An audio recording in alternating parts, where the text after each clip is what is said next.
Chapter 5. No Wings.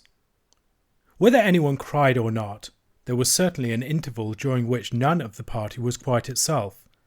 When they grew calmer, Anthea put her handkerchief in her pocket and her arm round Jane and said, "It can't be for more than one night. We can signal with our handkerchiefs in the morning. They'll be dry then, and someone will come up and let us out." "And find the siphon," said Cyril gloomily, "and we shall be sent to prison for stealing." "You said it wasn't stealing. You said you were sure it wasn't." "I'm not sure now," said Cyril shortly. "Let's throw the thing away among the trees," said Robert. "Then no one can do anything to us." "Oh yes," Cyril's laugh was not a light-hearted one, "and hit some chap on the head and be murderers as well as the other thing." "But we can't stay up here all night," said Jane, "and I want my tea." "You can't want your tea," said Robert. "You've only just had your dinner." "But I do want it," she said, "especially when you begin talking about stopping up here all night. Oh, Panther, I want to go home. I want to go home." "Hush, hush," Anthea said. "Don't, dear. It'll be all right, somehow. Don't. "Let her cry," said Robert desperately. "If she howls loud enough, someone may hear and come and let us out." "And see the soda water thing," said Anthea swiftly. "Robert, don't be a brute. Oh, Jane, do try to be a man. It's just the same for all of us." Jane did try to be a man, and reduced her howls to sniffs. There was a pause. Then Cyril said slowly, "Look here, we must risk that siphon. I'll button it up inside my jacket. Perhaps no one will notice it. You others keep well in front of me. There are lights in the clergyman's house. They've not gone to bed yet. We must just yell as loud as ever we can. Now all scream when I say 3. Robert, you do the yell like a railway engine, and I'll do the cooey like father's. The girls can do as they please. 1, 2, 3. A fourfold yell rent the silent peace of the evening, and a maid at one of the vicarage windows paused with her hand on the blind cord. 1, 2, 3. Another yell, piercing and complex, startled the owls and starlings to a flutter of feathers in the belfry below. The maid flew from the vicarage window and ran down the vicarage stairs and into the vicarage kitchen, and fainted as soon as she had explained to the manservant and the cook's cousin that she had seen a ghost. It was quite untrue, of course, but I suppose the girl's nerves were a little upset by the yelling. 1, 2, 3. The vicar was on his doorstep by this time, and there was no mistaking the yell that greeted him. "Goodness me," he said to his wife. "My dear, someone's being murdered in the church. Give me my hat and a thick stick, and tell Andrew to come after me. I expect it's the lunatic who stole the tongue." The children had seen the flash of light when the vicar opened his front door. They had seen his dark form on his doorstep, and they had paused for breath and also to see what he would do. When he turned back for his hat, Cyril said hastily, "He thinks he only fancied he heard something. You don't half yell. Now 1, 2, 3. It was certainly a whole yell this time, and the vicar's wife flung her arms round her husband and screamed a feeble echo of it. "You shan't go," she said. "Not alone, Jessie." The maid unfainted and came out of the kitchen. "Send Andrew at once. There's a dangerous lunatic in the church, and he must go immediately and catch him." "I expect he will catch it too," said Jessie to herself as she went through the kitchen door. "Here, Andrew," she said, "there's someone screaming like mad in the church, and the missus says you're to go along and catch it." "Not alone, I don't," said Andrew in low, firm tones. To his master he merely said, "Yes, sir." "You hear those screams?" "I did think I noticed a sort of something," said Andrew. "Well, come on then," said the vicar. "My dear, I must go." He pushed her gently into the sitting room, banged the door, and rushed out, dragging Andrew by the arm. A volley of yells greeted them. Then, as it died into silence, Andrew shouted, "Hello, you there! Did you call?" "Yes!" shouted 4 faraway voices. "They seem to be in the air," said the vicar. "Very remarkable." "Where are you?" shouted Andrew, and Cyril replied in his deepest voice, very slow and loud, "Church! Tower! Top!"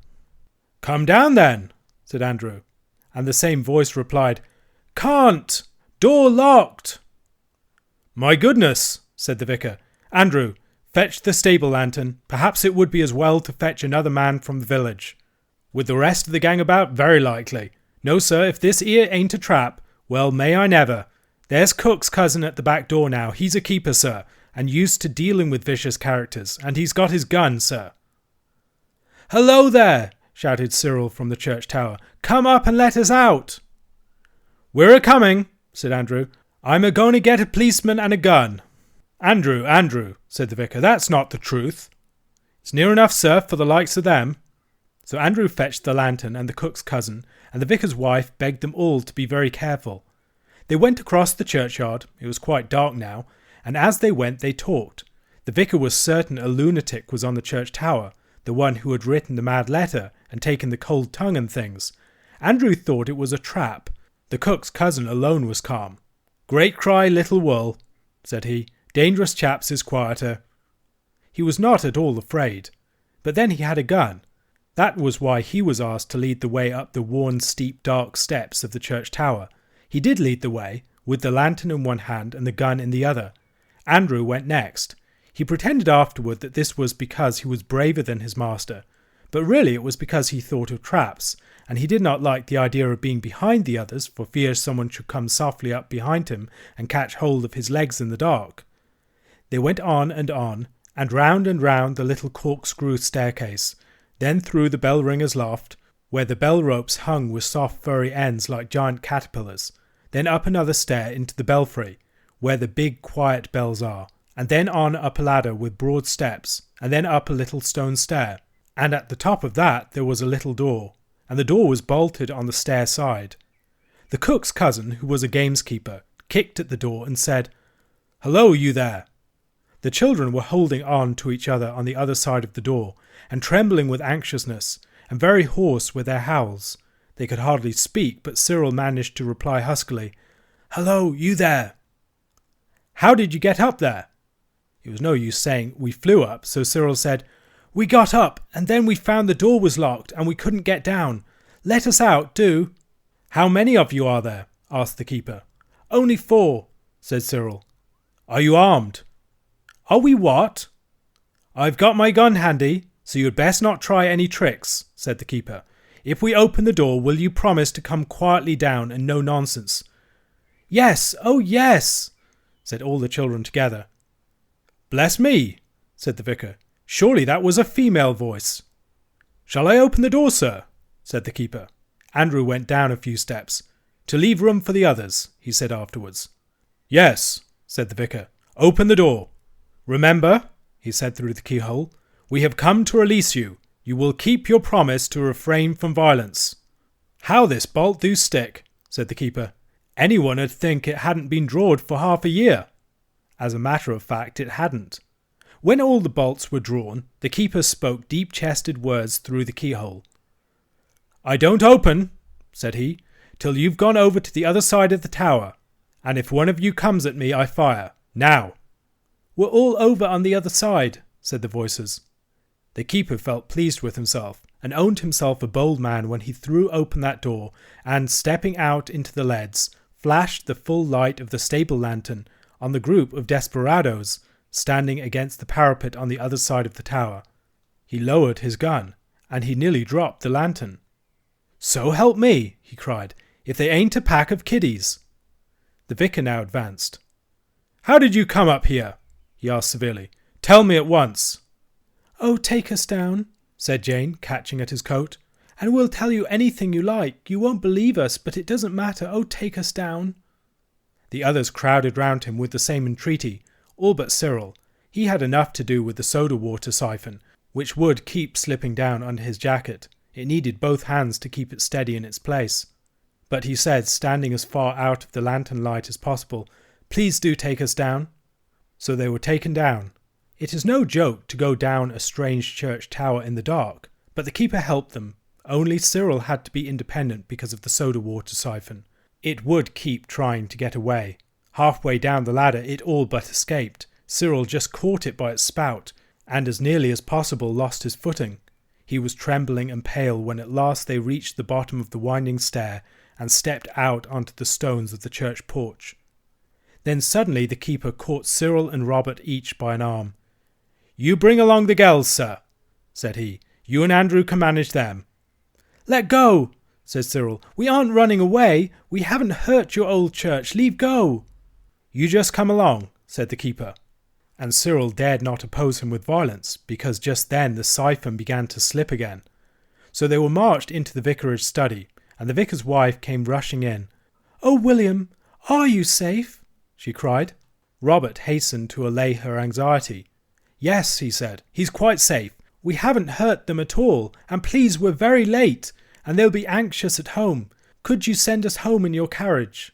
"Or perhaps there's a hotel near where we could get a carriage," said Anthea. "Martha will be very anxious as it is." The vicar had sunk into a chair, overcome by emotion and amazement. Cyril had also sat down, and was leaning forward with his elbows on his knees because of the soda-water siphon. "But how did you come to be locked up in the church tower?" asked the vicar.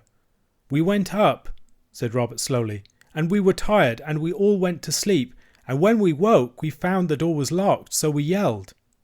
"I should think you did," said the vicar's wife, "frightening everybody out of their wits like this. You ought to be ashamed of yourselves." "We are," said Jane gently. "But who locked the door?" asked the vicar. "I don't know at all," said Robert, with perfect truth. "Do please send us home." "Well, really," said the vicar, "I suppose we'd better. Andrew, put the horse to, and you can take them home." "Not alone, I don't," said Andrew to himself. And the vicar went on, "Let this be a lesson to you." He went on talking, and the children listened miserably, but the keeper was not listening. He was looking at the unfortunate Cyril. He knew all about poachers, of course, so he knew how people look when they're hiding something. The vicar had just got to the part about trying to grow up to be a blessing to your parents and not a trouble and disgrace, when the keeper suddenly said, "Ask him what he's got there under his jacket." And Cyril knew that concealment was at an end.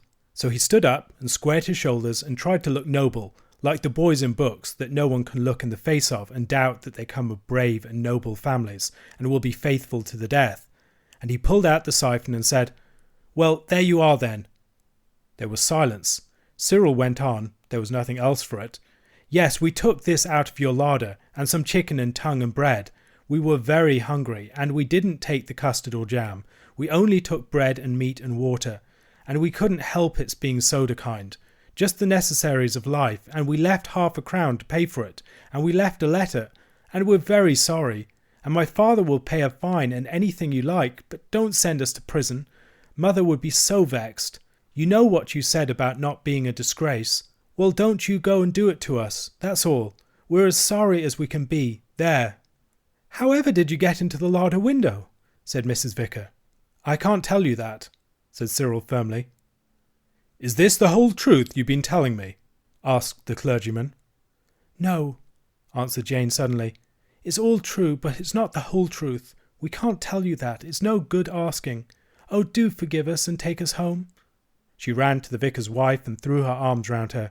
The vicar's wife put her arms round Jane, and the keeper whispered something behind his hand to the vicar. "They're all right, sir. I expect it's a pal they're standing by. Someone put him up to it, and they won't peach. Game little kids." "Tell me," said the vicar kindly, "are you screening someone else? Has anyone else anything to do with this?" "Yes," said Anthea, thinking of the Psammead, "but it wasn't their fault." "Very well, my dears," said the vicar. "Then let's say no more about it. Only just tell us why you wrote such an odd letter." "I don't know," said Cyril. "You see, Anthea wrote it in such a hurry, and it really didn't seem like stealing then. But afterwards, when we found we couldn't get down off the church tower, it seemed just exactly like it. We are all very sorry." "Say no more about it," said the vicar's wife. "But another time just think before you take other people's tongues. Now some cake and milk before you go home?" When Andrew came to say that the horse was put to, and was he expected to be led along into the trap that he had plainly seen from the first, he found the children eating cake and drinking milk and laughing at the vicar's jokes. Jane was sitting on the vicar's wife's lap. So you see they got off better than they deserved. The gamekeeper, who was the cook's cousin, asked leave to drive home with them, and Andrew was only too glad to have someone to protect him from the trap he was so certain of.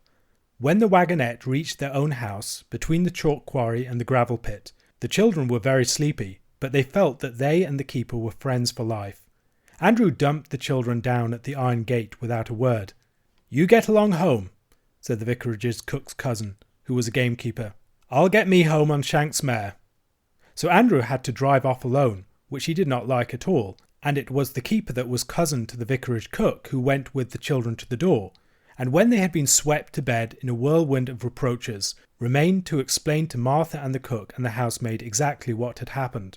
He explained so well that Martha was quite amicable the next morning.